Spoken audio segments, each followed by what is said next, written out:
Every time we cross back into Tennessee after a road trip, my 7-year-old daughter, Brianna, she has this little smile on her face and says, "We're home." The strange part is, it's not that she says it. I think it's more so how much it makes me think about things.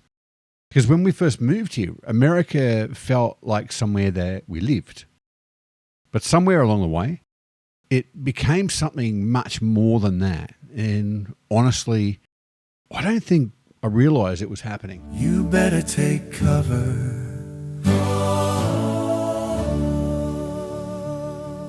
I guess the funny thing is that Brie would probably be very confused by this entire conversation because she was born here in Tennessee and it's all that she's ever known. Her school is here. All of her friends are here too. So, of course, she thinks it's home. Now, as far as she's concerned, I'm the weird one. She's never lived anywhere else. She's never had to explain Vegemite to anyone and certainly has never had to go into a discussion about why Australian and New Zealand accents are nowhere near the same thing. Now, to Brie, all of this is normal. I am the foreign guy in the house. And for a long time, I didn't think much about any of it. Brie was American. Of course she was. The part I didn't expect was how much raising kids here would change me. Because one day you realise that your kids aren't just living somewhere. They're building a childhood there. And childhood has this funny way of putting down roots. I think the first place that I really noticed it was at school. Both girls know the words to the Star Spangled Banner, and they wouldn't know Advanced Australia Fair from a bar of soap. They know the Pledge of Allegiance off by heart. That's just normal school life to them. The first time I heard one of them casually saying it around the house, I remember stopping for a second because as an Aussie, that's one of those things that you normally only see in American movies. Nothing about this is political or controversial. It's just a random Thursday. Georgia is a little bit different from Brie. She was born in Australia, which means that I get to watch two girls growing up in the same house with two very different ideas about what home actually means. And not long ago, Georgia came home from school after doing a project about colleges. Now, she's 10 years old, but she'd researched universities and she'd already decided that the University of South Carolina was her favourite because she loves their dance program. Now, at 10 years old, my future plans probably involved avoiding homework and seeing how long I could stay outside for before Mum said my full name to call me back in. But Georgia has already found a preferred university, and I don't think I even knew what a university was at that age. I remember looking at the project and was thinking, hang on, she's actually imagining a future here.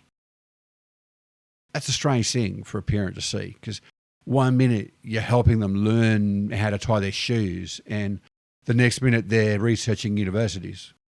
I'm still trying to work out where the last 10 years went, to be honest. So I guess that's when it really started hitting me that the girls weren't visiting America. Yeah, we've been here for 8 years, but they're growing up here. And then there are all the little Tennessee things, the things that you don't notice until you suddenly realise just how they've become so normal. A year or two after we moved here, there was a F4 tornado that missed our neighbourhood by just a few streets. It tore through a big part of our town, and ever since then, whenever my phone starts screaming with a tornado warning, I get a little flashback to that night. But the girls, they barely react to it.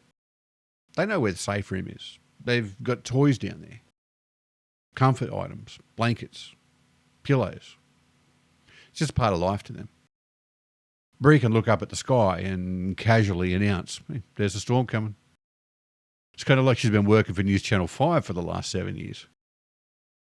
The girls love Dollywood. They love Gatlinburg, fireflies in the summer. They get excited when they see deer, probably in the same way that Australian kids get excited when they see kangaroos, which also makes me laugh. Because Australians watching this are probably thinking, mate, it's a deer. But to the kids, they're exciting. They're part of Tennessee.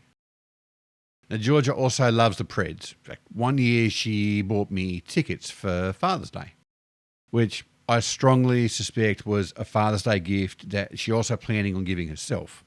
So I'm pretty sure that the conversation in her head went, what would Dad like? Hockey tickets. What would I like? Hockey tickets. Win-win for both of us. It was a great night. And the girls know which exits gets us back home. They know the back roads. They know where traffic gets bad. Avoid that 440 I-40 split.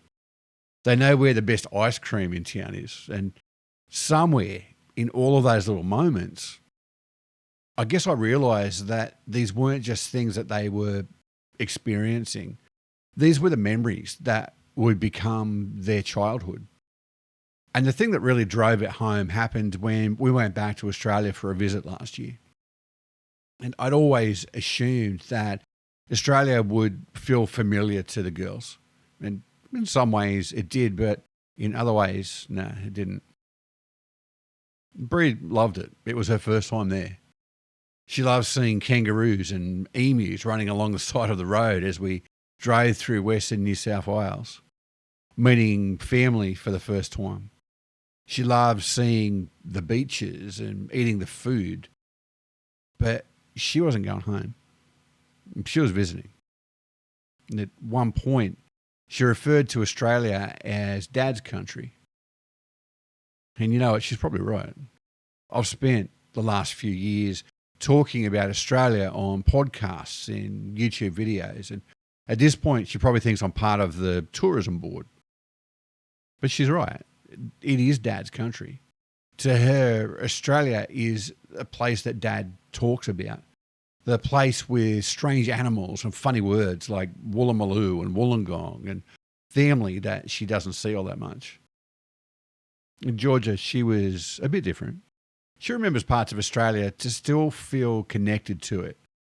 She still spells mum the Australian way. She still understands little references that go straight over Bree's head. And watching the two of them together was fascinating, because one daughter looking back at memories while the other one was looking forward and making new ones, both completely genuine in their own ways. It made me realise something though too, because home isn't always the same thing for everybody in a family. If you ever moved countries, married into another culture, or even raised kids somewhere different here in the US, I'd love to hear your story in the comments. So I've got a feeling a lot of people have experienced some version of this in their own lives. In fact, I talked about some of this in a bit more detail on this week's podcast because it's one of those topics that's really difficult to squeeze just into a single video. And I'll pin a link of that one in the comments for you too. So the thing I really didn't expect though was what all of this would do to the way that I see America.